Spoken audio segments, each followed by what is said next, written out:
amakubo gagasinga naddala mu kibuga agamu maki nabi. So divorce ly'eddimu lyaliko okujjukiza bakama baffe abatutwala nti ne luno olukola ki nalo lubi era nga ali mu Kisenyi essaawa zino divorce tandikiraawo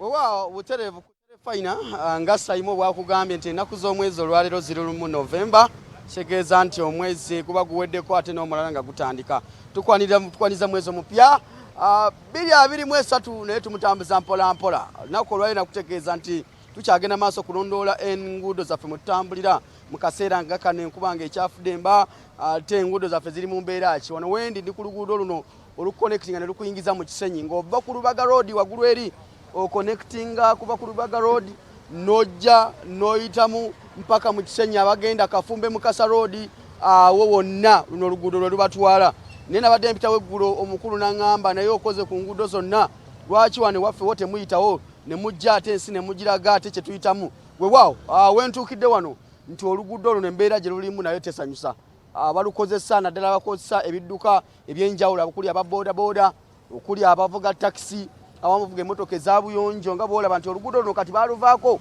bagezaako okulabika nti bayita eno ebbali awali bupeevaazi buno obwakizimbe kino ekiriranyewo okulabika nti waliwo nga awatereevutereevumuko okutwalira wamu kitegeeza nti oluguudo luno abalukozesa nga bayingira ekibuga Kampala n'abafuluma ekibuga Kampala ng'oconnectinga ogenda ku Lubaga Road agenda ku Namirembe Road n'abagenda Mengo abagenda side za abagenda mu Ndeeba nga weka kutematema kusalinkiza kuyita wano bakozesa oluguudo luno kitegeeza nti tukozesebwa abantu ab'enjawulo abasaabaza bagenda mu kibuga okuyiiya mpola mpola nga boolaba bw'ojja nga tewesabise bulungi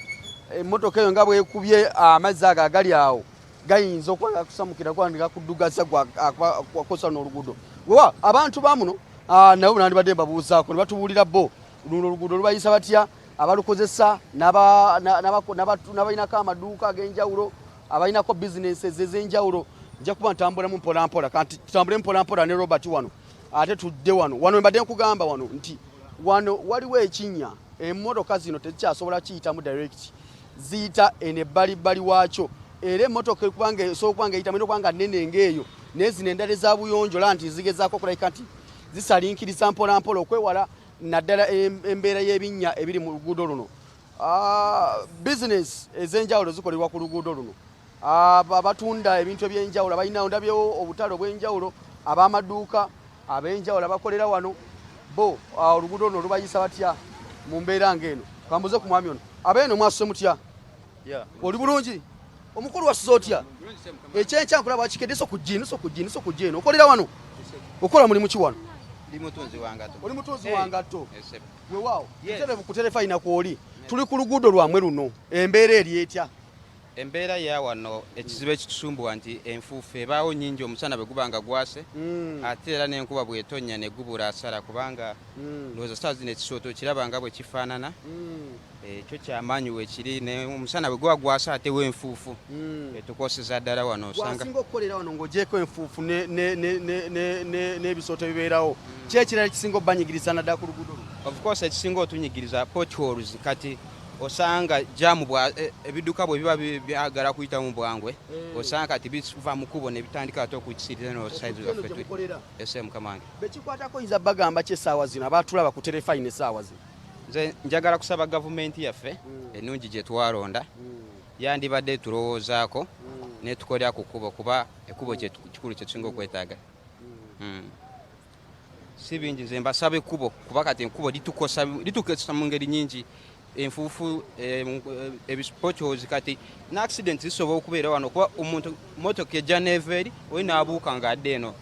ndaba wano wateekawo engeri y'amayinja gakuziyiza ki gano ge wateeka wano gano amayinja ganziyiza okuba nga ebidduka tebinkosa kusembera eno kuba kati bwebeerawo ebanga limiti bikomeri zibanga gaadi tebisuka kujja eno kati zigaadi zo zewateeka wano ge mayinja ago mukamange kale tuyanza bakuyisaani bampita Umar Bashir okuwambye okola mulimu ki wano ndi mutunzi wangatto mutunzi wangatto mu kaseera nga kano ak'enkuba mufunamu mu kyabatunda engatto si kyamaanyi nnyo naye ate kale kibaamu kubanga nti mu biseera by'enkuba engatto ziba zikaddiwa mangu kati nga tukozesa platform eyo bwe zikaddiwa mangu tufene kabeera akatale mukamange ese mukamange tweyanze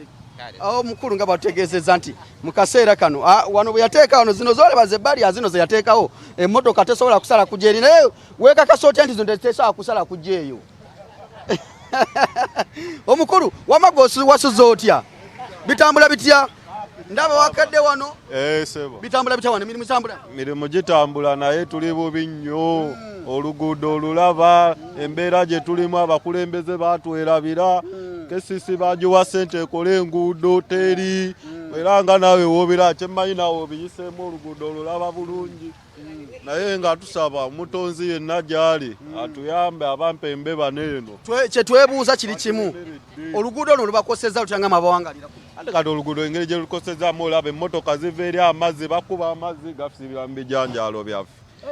ndowooza emmotoka y'omusajja ogirabye bampa yiri egenze yonna egombi kati buzibu bwe tulina bw'amaanyi nnyo nnyo nnyo ku luguudo luno. Abakulembeze abatwala ekitundu kyammwe oyinza basaba ky'essaawa zino? Abakulembeze twabasaba, kansala waffe Ssemwanje Ronald twamulonda nga tumanya ajja tuyamba ku luguudo luno naye kyagaana, naye ndowooza olw'okuba nti wasayidi eri abalwedde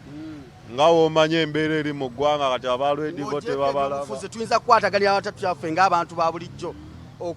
okulabika kati era ffe abantu ba bulijjo olaba twagezaako okubeera nga tuyiwamu ettaka era kanso weekusanga ekukwata bukwasi tovunaanyizibwa ku ekyo bakukwata era okusanga ng'oyiwaawo ettaka bagenda kukusiba. Zigenda mu Kisenyi, mu Gwanda mpaka eri ku Wahamu. Ezisinga kati lwaki ziyita wano eri wabaayo jjaamu mungi ate bagifuula wanuwe kati bakutulira waneeno ne bagwa mu Kisenyi. Naye ntumira nyo Sayimo manya alabika ndaba kawalaata ne mwana muwala wafi mga era embeerako nnyo mbamanyi bulungi mbatumidde. Waneeno anze ndi pulamba nkola by'amazzi kalwanyambako mukadde wange waneeno. Kubanga omanye ebyaffe bya simu munnaye akasimu mugaga kubira nti jangu wano suwe jejize newe era nawe woba okayina nga kakulemeredde onkoonako naye Sayimo Damba Steven wano ku Soso Center. Kale tweyanzege embeera bwetyo bweri wano naye ate ku side ate bodda ku side wali waggulu wano olaba engeri gye bayisa omwala wali we guyita waggulu awo enteekateeka y'okuba nga basuula kasasiro kirabika naye emyala egiyita wansi awo nagyo mizibu ddala okulabika nti gitwala amazzi enkuba weeba etonye bulungi embeera yaawo waggulu naye nyandibadde ensala n'enzira wali naye ku lw'embeera y'oluguudo luno munansonyiwa naye nga embeera bwetyo bweri abantu beeno nga bawulidde omulanga bagukubye ffe tukolera bantu nga bwe nakutegeeza tukolera bantu era abantu baffe bano bwe baŋŋambye nti divorce itakwe waffe olabe embeera nga bweri ku luguudo luno era nenga akanzijeko era netulabika nti ensonga tuzikwasaganya bulungi nnyo. Simba Automotive batambuza okulabika nti nzijja wano wendi tulabika nti tukwaganya ebirowoozo n'abatuuze ba wano mu Kisenyi mu mbeera eri etya bakutegeeza pikipiki UG boss gye bakuleetedde katale kati eriko ne promotion egenda mu maaso mu kitundu kyayo gy'oli weeteeketeeke. Simba Automotive ejja wandiba omuwanguzi wa pikipiki ng'omwaka guno tugumalako weeteeketeeke bulungi naye so gifuna ku kibanja mpola ku 7 bera nindaga muntu n'abakweyimirira genda matabe wagenjawulo okuli Kamwocha ne Mundeeba. Kamwocha wali ekitebe kikulu awo Kamwocha kati ne Mundeeba lo branch okulabika nti wefuna ya pikipiki UG boss. Ntambudde no batikalemera ku kamera producer ye kwefu wagulu awo mwana mulenzi oba omwami omugundivu Adam Sozi ali ku sound awo Steven wali Adam tubamwadde ekyobwana mulenzi nno. Kale tweyanze abantu b'omu Kisenyi enguudo muzirabye kati muddeko luno olwawano olugenda ku St. Melody n'egundi esooka waliwo ekinnya emmotoka egwamu n'ogyetikka n'ogissa wali. Nzuka n'ensonga eyingirawo program Sumulula tukomya musibe bulungi. Sumulula twecce tuwe ndowoozayo ku mulamwa guno essaawa eno mu program Sumulula twecce.